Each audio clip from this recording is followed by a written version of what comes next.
धान की फसल में बालियां निकलने से पहले ये दमदार स्प्रे अगर आप करते हैं, आपके धान की फसल में बहुत ही बम्पर पैदावार होगी। आपकी धान की बालियों की साइज़ मोटी होगी, साइज़ बड़ी होगी, साइज़ लंबी होगी। तो क्या आपको करना है, क्या स्प्रे करना है, क्या और तरीके अपनाने हैं, आज की इस छोटी सी वीडियो के माध्यम से आपको समझाने का प्रयास करेंगे, ताकि आप भी धान में अच्छी खासी उत्पादन ले पाएँ। वीडियो आज की पूरा ज़रूर देखिएगा और SRJ किसान चैनल को अगर मेरी वीडियो पहली बार आप देख रहे हैं और अभी तक सब्सक्राइब नहीं किया है तो इस चैनल को आप सब्सक्राइब कर लीजिए। चलिए जानते हैं कि हमें बालियां आने से पहले क्या करना चाहिए। हालांकि अभी भी बहुत सारे किसान साथी रोपाई काफ़ी देर से किए होंगे तो बाली आने में काफ़ी लंबा समय है, लेकिन अगर आप ये वीडियो पूरा देखते हैं तो मुझे उम्मीद है कि कहीं ना कहीं वो अवस्था तो आपकी आने ही वाली है। धीरे धीरे 10 दिन, 20 दिन, 30 दिन के बाद वो समय आ जाएगा जब बाली निकलने से पहले वाला समय आ जाता है। उसी समय आपको यह चीज़ करनी होती है।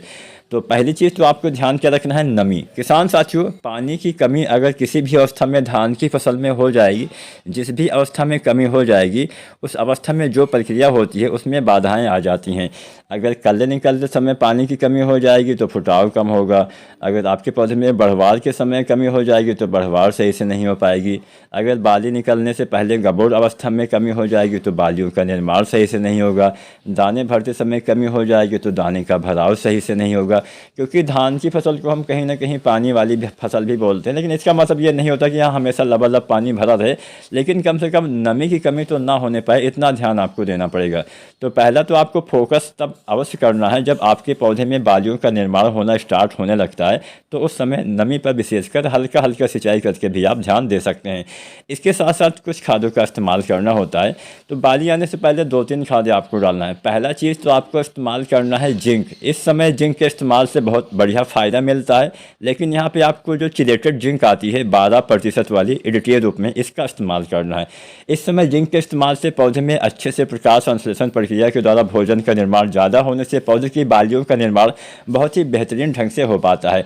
जिंक यहाँ पे बहुत ही बेहतर काम करता है। भले ही आपने पहले इस्तेमाल किया हो तो भी आप चाहें तो अगर आपका बजट है तो आप डाल सकते हैं। जिंक 12% वाला जो एडिटिव रूप में आता है 120 ग्राम के आसपास पर एकड़ के हिसाब से आपको इसका इस्तेमाल करना है। पहला चीज़ तो जिंक हो गया। दूसरा चीज़ आपको लेना है किसान साथियों NPK 05234। अब आप बोलेंगे 05234 में फास्फोरस पाया जाता है कि हम फास्फोरस के साथ जिंक डाल सकते हैं। आप जिंक सल्फेट का इस्तेमाल नहीं कर सकते हैं, लेकिन जो चिलेटेड जिंक आता है इसका इस्तेमाल आप 05234 के साथ कर सकते हैं। कुछ चीज़ों का ध्यान देके सबसे पहले तो अलग अलग बर्तन में घोल बनाना है। इकट्ठा घोलेंगे तो कुछ भी काम नहीं करेगा। तो चलिए पहले 05234 के बारे में जान लेते हैं। 52% फास्फोरस, 34% पोटेशियम इस NPK में पाया जाता है। यहाँ पे फास्फोरस ट्रांसपोर्ट का काम करता है। ट्रांसपोर्ट का मतलब यहाँ पे जड़ों के द्वारा जो भोजन इकट्ठा किया जाता है उसको पौधे के बालियों तक पहुँचाने का काम, जहाँ पे बालियों का निर्माण होता है वहाँ तक पहुँचाने का काम फास्फोरस का होता है।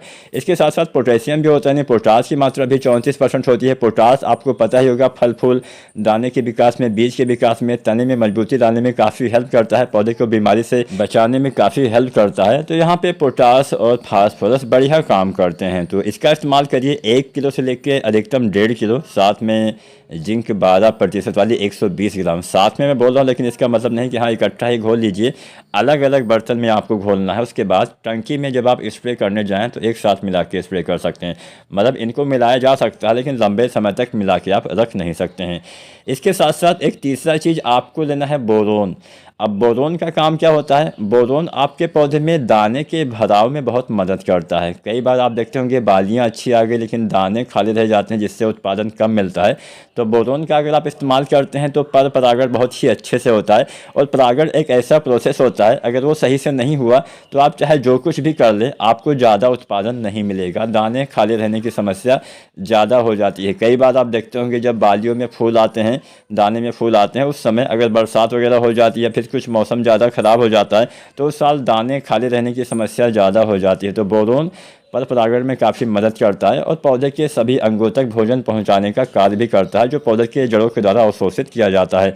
तो बोरोन जो आता है 20% वाला 100 ग्राम लीजिए।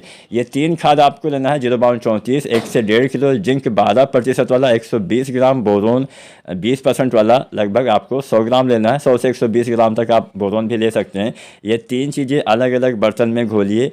इकट्ठा घोलना नहीं, अलग अलग घोलेंगे तभी काम करेगा। उसके बाद में बाली निकलने से पहले अबोर्ड अवस्था में जब बालियाँ तने के अंदर बनना स्टार्ट होती है, एकदम शुरुआती अवस्था में अगर आप इसका स्प्रे कर देते हैं, आपकी बालियों की साइज़ बहुत अच्छी आएगी, बालियों की मोटाई, बालियों की लंबाई, बालियों के अंदर दानों की संख्या भी अच्छी आएगी और बाद में दाने का भराव भी सही से हो पाएगा।